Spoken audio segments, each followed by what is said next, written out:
While not my to-go Miyazaki film due to its violence and harsher tone, Princess Mononoke remains one of Miyazaki's most important films, especially in discerning his greater themes over the environment and human relationship and war. These themes and messages are presented through four essential characters: Ashitaka, San, Lady Eboshi, and Jigo or Jigo.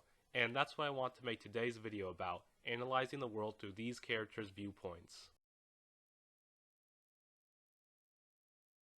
San's viewpoint is that the forest is above the humans. She spends the whole movie trying to kill Lady Eboshi and end the construction of Irontown. San's mother carries out brutal attacks on the men transporting food to the town. San is interesting because despite her beliefs, she is a human. She was adopted by the wolves after her biological parents abandoned her. Most interesting that the wolves took her in despite of their hatred for humans. This event has completely shaped San's perception of humans as cruel and cowardly. She hates all of them. Her parents' abandonment of her has left her permanently scarred. She doesn't perceive it as such, but her hatred towards humans is personal. She has been misled by her mother that all humans are to be hated and are inferior. Being misled like this is a scary prospect.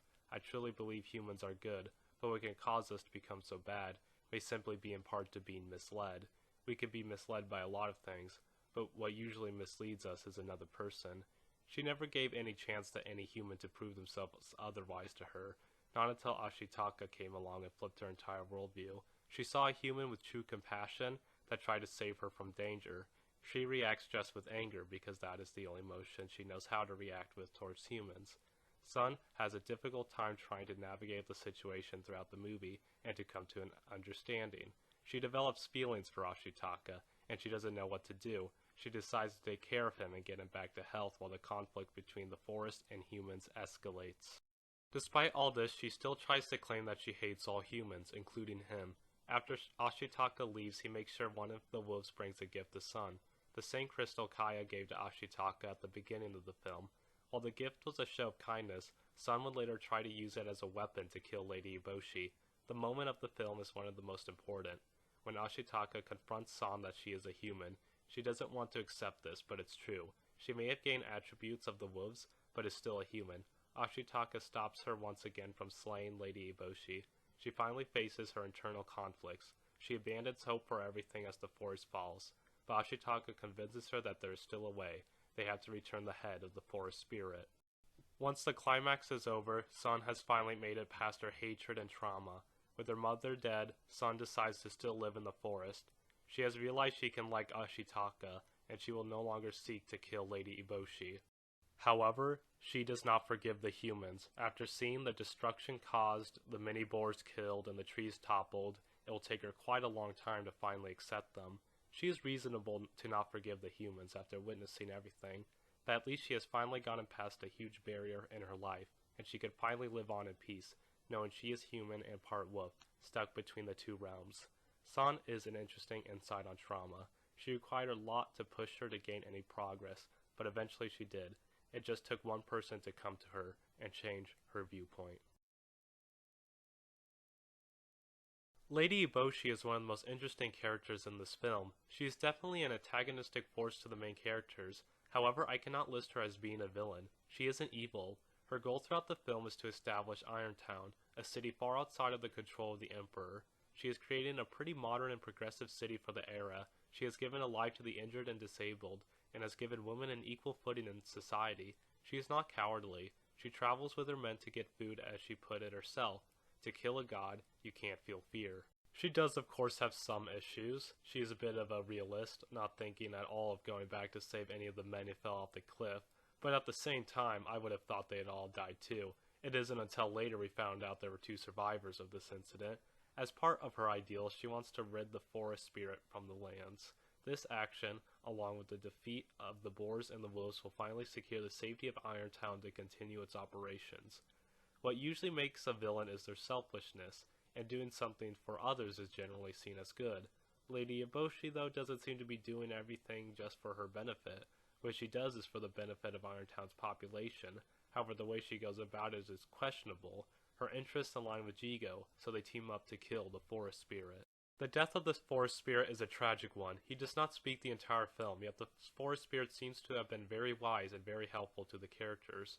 The forest spirit does not intervene in the conflict too much, despite the gods of the forest begging him to join in. The forest spirit is above war. Its motives and wants are hard to tell. I have to say I was shocked the first time watching this to see Lady Eboshi actually kill the forest spirit. The forest spirit thought it could stop her, using its powers to make her gun transform back into a tree. Yet this act was in vain. She fires her second shot, decapitating the spirit. Lady Eboshi starts out the film with the belief that humans are over nature. That's one of the main themes of this movie, the idea that humans are not over nature. When Lady Eboshi kills the forest spirit, it causes massive amounts of destruction and obliterates Irontown. The movie teaches us about balance, that humans can live with nature. Nature isn't something humans are separated from. Nature and humans are connected in every way, and when we try to destroy nature and our planet for personal gain, the dead Earth will still be able to bite, as we have definitely seen in recent times. This is what I found most interesting about the film. The humans win every conflict, showing their technological superiority is actually worth something. However, that technology comes with great cost. The consequences of what we do to nature comes back to us. However, it should be noted, the solution isn't the extinction of the human race. Since humans are a part of nature, they can live on this planet in balance. Lady Eboshi learns this message at the end of the film, planning to rebuild a better town, after seeing Ashitaka and San save them. Hopefully she will keep what was good about Irontown and improve on it. Miyazaki always wants us to love nature, as we see in My Neighbor Totoro and Ponyo, but he also knows that nature isn't always good to us. That's for certain. This film really explores the uglier sides of things and hatred that envelops us. Nature can bring peace, but it can also bring violence. Humans do not have domain over nature. Even with the physical embodiment of the forest spirit gone, the cycle of life still exists, and the forest is still alive. Jigo's viewpoint of the world is centered towards himself. He looks at a conflict and tries to find the benefit for himself. He is the secret antagonist of the film, bringing in outside people who put the men of Irontown in danger. While it appears he has morals, he also has a pessimistic view on life, seeing the cycle of it as useless, noting that everyone dies, so it is not too much to care about. So, with this worldview, he seeks mostly to benefit himself. He tells Ashitaka that everyone wants everything, but I might actually get it. Of course he doesn't actually get it, and even he has to admit defeat at the levels of chaos surrounding him. Jigo is interesting. He doesn't present himself as a malicious person. I mean, he doesn't look threatening. The thing is, in situations, he uses other people to achieve his goals, like how he used Lady Eboshi to kill the forest spirit, so if things went awry, he would not be in harm's way. His selfish intentions act as a catalyst throughout the film, yet he's definitely not entirely responsible for the events of the film. He was more taking advantage of things that were happening. Jigo even seems like a nice guy on the outside. That's because he probably is. He just has selfish intentions. That's what I love about this movie. The characters are incredibly complex, each and every one of them. None of them have a single characteristic that defines who they are. None of them are pure evil. They all have goals, and their goals conflict, causing problems. But in the end, their problems get resolved without any of them having to die.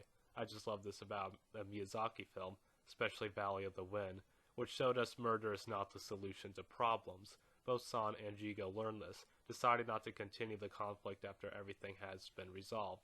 More violence would just cause more violence. They just head off. My favorite quote in this film that relates to this is Jigo's last line.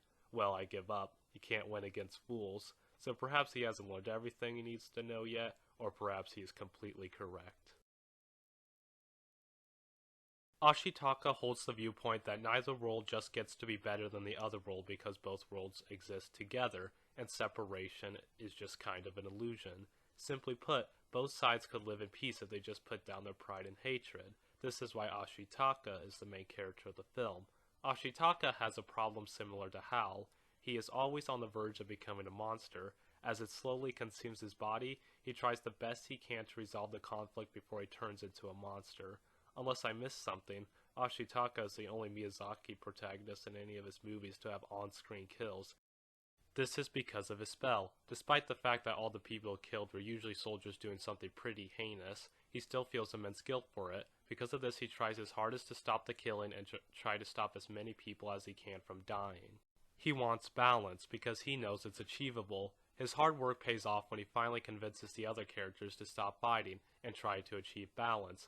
Balance is one of the key messages in this movie, and so is compassion, just the smallest bit of care for someone else. Ashitaka's compassion led him to save 2 residents of Irontown and then San. These actions benefited everybody as the movie went on. San would find compassion towards Ashitaka and do her best to save him.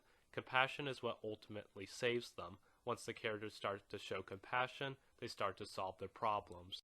I like Ashitaka for how nice he is, for how hard he tries to fix the problems of the world despite no one wanting to listen to his ideas. I love how he doesn't give up on San, but is also willing to save Lady Eboshi's life. He's a good character. It's immensely satisfying when the spell is finally taken off of him at the end of the film. I just hope he can finally return home now that he doesn't have to worry about that anymore. It seems he has no intention of living there anymore, but he should at least visit. Anyway, he plans to stay to visit San in the forest and help rebuild the town, which is very in character for him.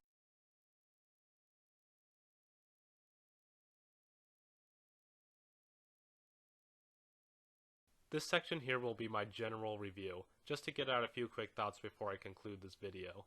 I like the relationship between Ashitaka and his animal. I also like that the people of Irontown greatly regard Ashitaka as a good person after saving 2 of their members. As always, the soundtrack is amazing. I really appreciate the scope of this film. It goes to a lot of places, and you can really feel the scale of this movie with all the wide shots of the landscapes. The landscapes and backgrounds are beautiful, and the world building is just stunning. This film feels big, and if I'm not mistaken, Miyazaki planned to retire after this film was completed, so this definitely would have been a high note to leave off his career on, but as you all know, he didn't stay retired for long, returning to direct Spirited Away sometime later. He also retired again after The Wind Rises, but apparently he's back with a new movie in the works. Hayao Miyazaki truly is the never-ending man. In conclusion, this is a very important film, one that tells a lot about this world, but like any art, it also tells us a lot about its creator. The film shows the philosophy of Hayao Miyazaki and his views on the complex nature of life and the human relationship to the rest of the world. Balance is key to survival, and compassion is key to living. Well, that's all I got for today's video, and as always, thanks for watching.